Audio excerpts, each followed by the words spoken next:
Euromaxx highlights. And here's your host, Karin Helmstedt.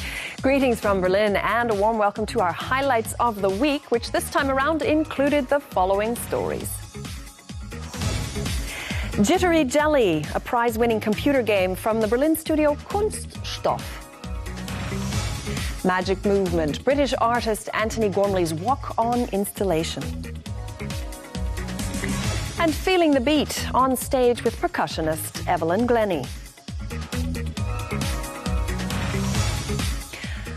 Max Zorn of the Netherlands does some pretty incredible things with a roll of packing tape. In fact, what's so exciting about his tape art, as he calls it, is the fact that it elevates such a mundane material.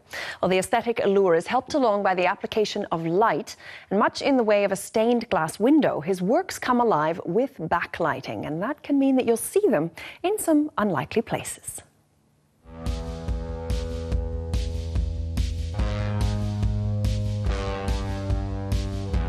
Max Zorn's tape art needs light to reveal its full effect. The artist sets off under cover of night.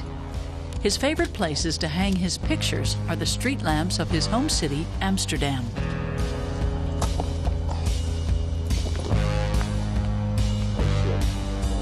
Max Zorn works under his real name, but doesn't want to be seen doing so, because legally his art activities can be regarded as property damage.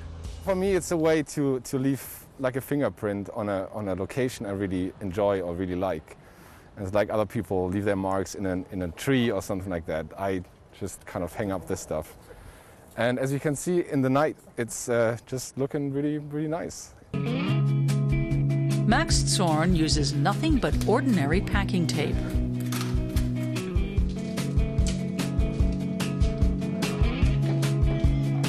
He tapes layer after layer of it on a pane of plexiglass and then cuts each layer into shape, turning everyday objects into art.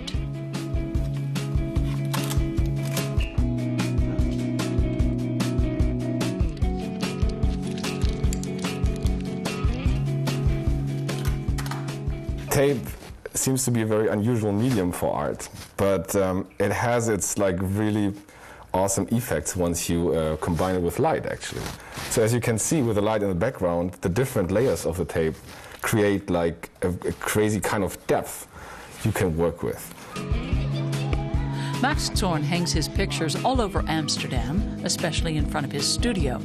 All he needs to work is a window and light. He began experimenting with packing tape a year ago. So far, he has created about 150 works, from small stickers to large format pieces. Well, as you can see, the light is very important. Without the light, this is just plexiglass with like brown crap on it. And only if you lift it up and you have some lighting in the back, the tape actually unfolds its magic. Max Zorn never studied art. He discovered the effects of light through the strips of tape by accident and noticed that the sepia color suits his favorite motifs well. I was always fascinated more by like writers from the lost generation, like Hemingway or Steinbeck or Salinger, for example. And the way they sketch their characters, like these broken characters, which like, you know, dance on the thin line between glamour and fame and downfall on the other side. Max Zorn's pictures can now be spotted on the streets of many European cities. In the meantime, galleries and collectors have taken note. Today, some pay up to 2,500 euros for his large format pictures.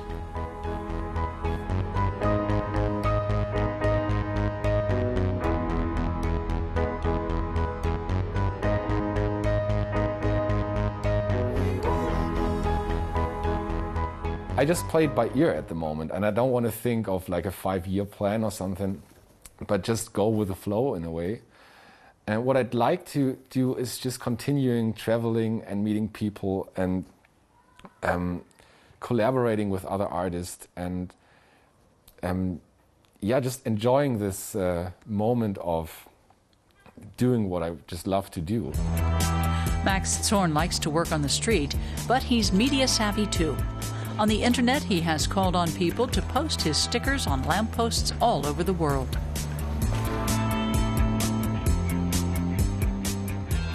This is one good example of these stickers I send out for free to applicants from all around the world. So that way I can spread my street art, and people have like the freedom to stick it up on street lamps all around the world. Let's say Hawaii, LA, Argentina, Japan, wherever people like apply from. Max Zorn is currently preparing for next month's annual Hong Kong Arts Festival. He hopes he can make his art stick there as well.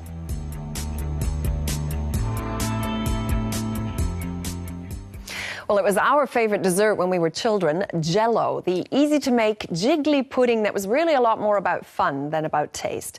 And if you can travel back to the antics you might have gotten up to with Jell-O pudding as a kid, well, then you'll have no problem understanding the success of a computer game that's called Pudding Panic.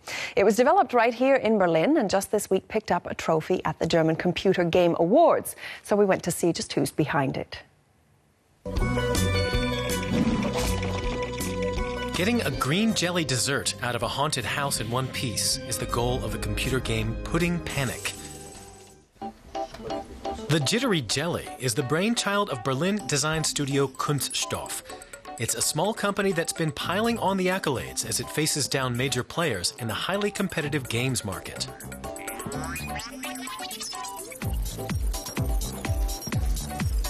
Designers like Krit Schuster devise characters complete with visuals, traits, and abilities.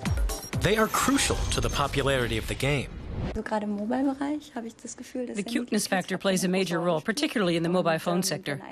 If you've got a character with big eyes looking at you, people find that appealing, and they click on it. The Berlin studio has won numerous prizes for its designs, including the coveted Red Dot Design Award for 2011. No matter how technologically advanced they appear, the figures begin their lives on the drawing board. J. Jitter underwent a long evolutionary process before taking on his final shape. If you want a character to stick in people's minds, you need to give it a unique quality. But its design also has to be simple so that it's easily recognizable. We tried out various shapes and decided on a classic baking mold.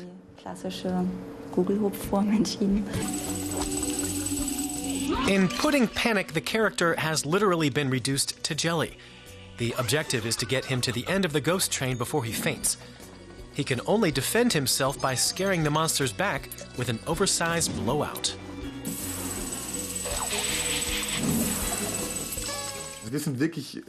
We're really surprised, but also proud that we won such an incredible number of prizes with this game. It helped increase our market visibility. Before that, we hardly even registered on the public's radar as a company, as a developer.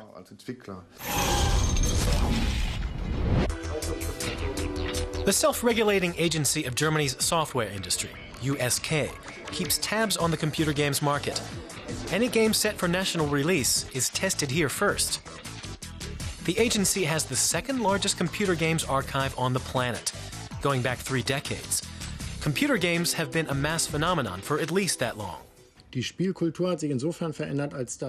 games culture has changed in the sense that now all different kinds of people, men, women, old and young, can play these games anywhere.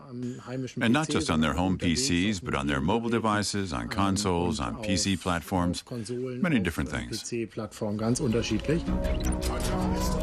Just as diverse are the titles that picked up prizes at the 2012 German Computer Game Awards. Among them, the action-packed Crisis series.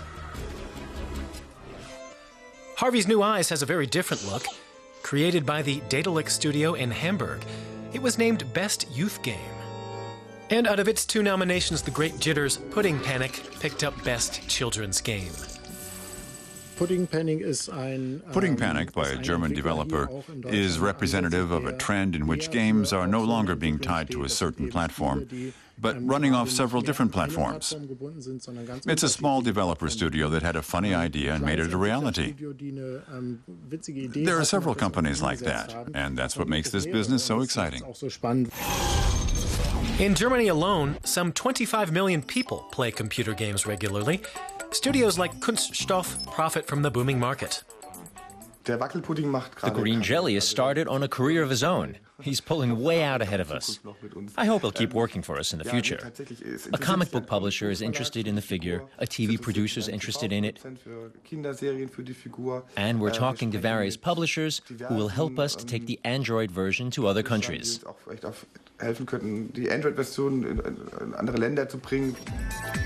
And so the panicky green jelly escaped